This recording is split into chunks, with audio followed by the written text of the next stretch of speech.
Hello, I am Radagast at your service with Mystic View number 4.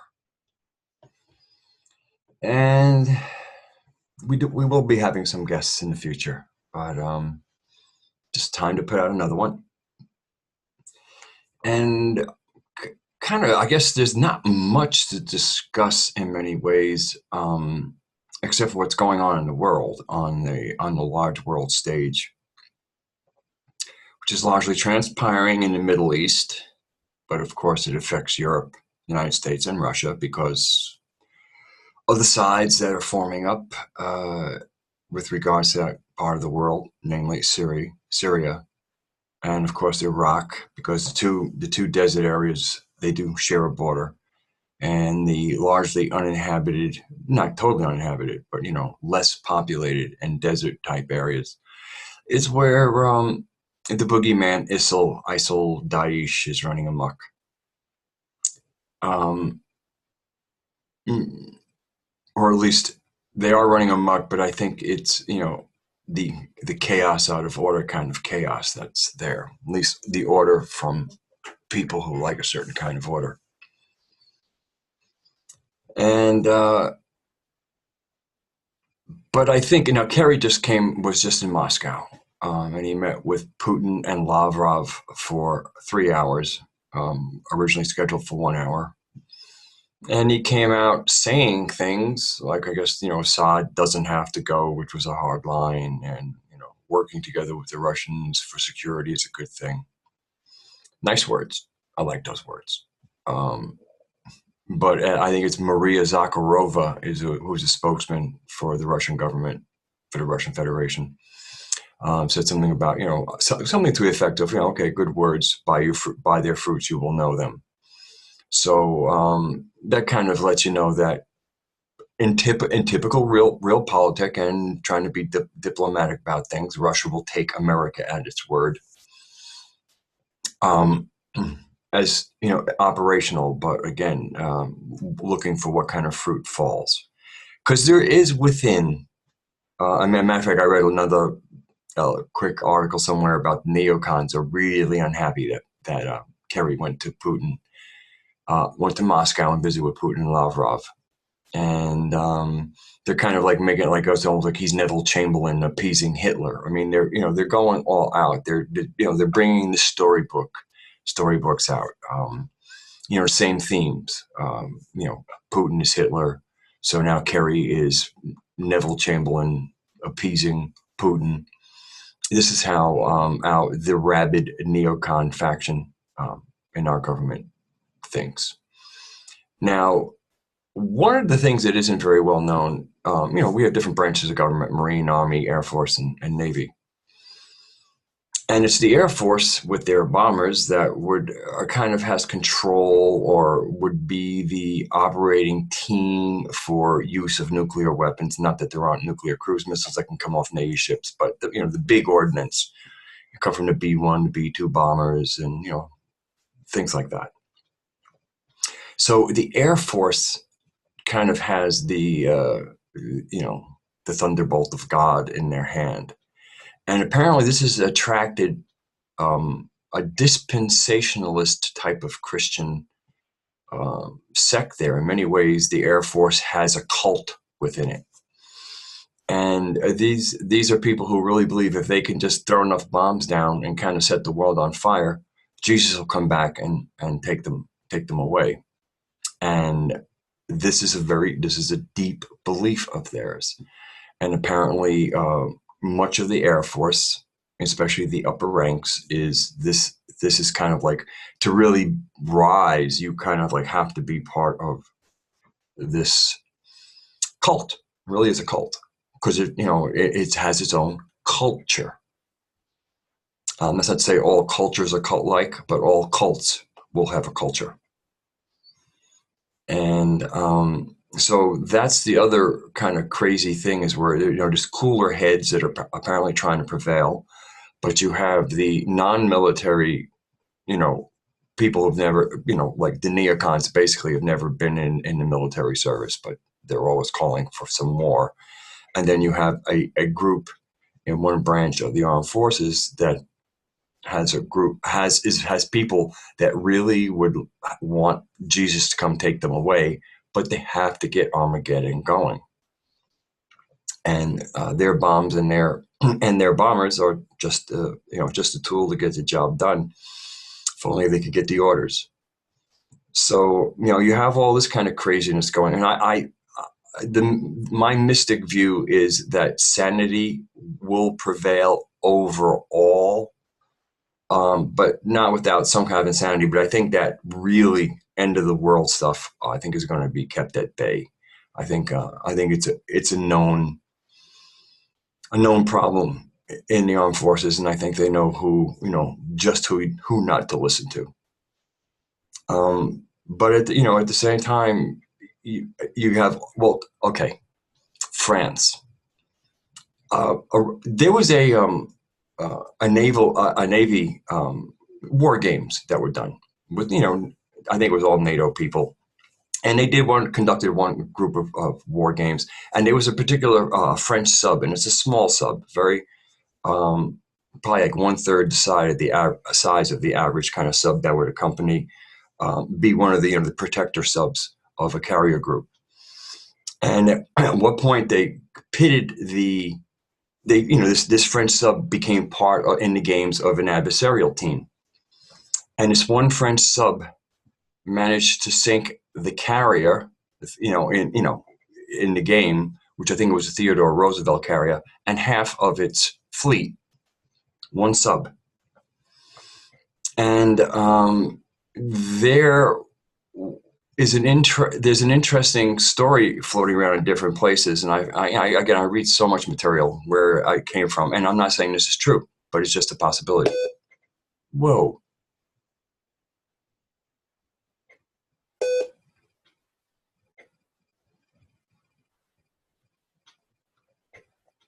I don't know if I'm still recording. Yes, I am still recording. I lost power here for a second, so pardon that interruption. But there was supposedly a meeting where some part of the government of France went to Moscow, and there's conjecture. Okay, I remembered the last words I said before I went off again. I apparently, after the power went out, then the internet took a while to catch up. But with the French sub, the small French sub, I have no idea what this record is going to come out like. But with the French sub sinking the carrier and half of the carrier group, there was some meeting where I think it was Hollande might have gone to Moscow. So there's conjecture that Moscow gave them one of these radar jamming or some kind of advanced radar to put in their sub to test or something. And that was how the French managed to be so brilliant and sink a carrier and half its fleet when it shouldn't have been able to do that. And they were all little pieces, I guess, that popped up in the paper. I think this was in the summer. I think it was in June. And it was off the coast of Florida, that I know. And but now if you take that and that little what looks like a deal, and of course the two powerhouses in Europe are France and Germany, and either one of them having a rapprochement with the Russian Federation would be really good for their countries. What's going on with the sanction is really bad for their countries. And it might be remembered during the NATO gang rape of Iraq, called the Iraq War, France did not partake in that, which is why for a while French fries were freedom fries, because the French were afraid to fight with us, I guess, whatever nonsense comes out of the neocon mouth. But anyway, France didn't participate in that particular act of criminality. And so there you see that France has its way of doing what it thinks is best for it. So having some kind of little secret deal with the Russian Federation wouldn't surprise me. I'm not saying it's true, but we know about the Russians have some very advanced radar jamming techniques. there was that episode with the Donald Cook in the Black Sea about a year ago, where a Russian plane overflew them, shut them down, and did several faux passes of locking on and fake bombing. And so that was that Russian technology on display there. Again, this is stories that were barely covered, if not covered, or maybe not covered at all in the Western media, but it was all over the alternative media, especially press TV and the RT, all the usual places you try and find out what's going on in the world. With relative clarity. Again, I can read the bias of these countries is relatively obvious, but the reporting, there's just facts, man. I mean, you can kind of get a relatively straight narrative out of them and just put the bias filter on for the little things that go in there that have little to do with the real story anyway. So you can get a lot of good information from these sources. So it looks like there might be, and then we get to Syria, and Russia and Syria are coordinating in their efforts against Daesh or ISIL or ISIS. And the French haven't bombed any power stations like the coalition did about a couple of weeks ago in Aleppo. There's been no mistakes in this coordination with the Russians, where with the other part of the coalition, you have all these, did they really do that, or questionable doing damage to places that seem to be harmful to Syria, which is why America's there in the first place. Or that's its intentions through its proxies. So the world is shaping up in a fairly interesting way, and I guess it was also last week China made a statement about the world needs to form like a non-NATO bloc to protect itself from the aggressors in the world, and it's really like a break from NATO, the North Atlantic Terrorist Association, and its criminality, and the rest of the world saying enough is enough. And it's not, and I think the quote was not pacifism, just respect for international law. And a lot of times people will sometimes say, "Oh, China and international law," and then go, "What they do this in their, that's their country. That's not international law." I mean, this is really about neighbor stuff, and like what I do in the privacy of my borders is my business. And if I conduct good business with you, and I'm respectful of your boundaries and everything else, please let me run my family like the way I see fit. And even the psychology of these various nations, we get a report from the West. Of course, they'll get people that are unhappy in any of these countries and get quotes from them.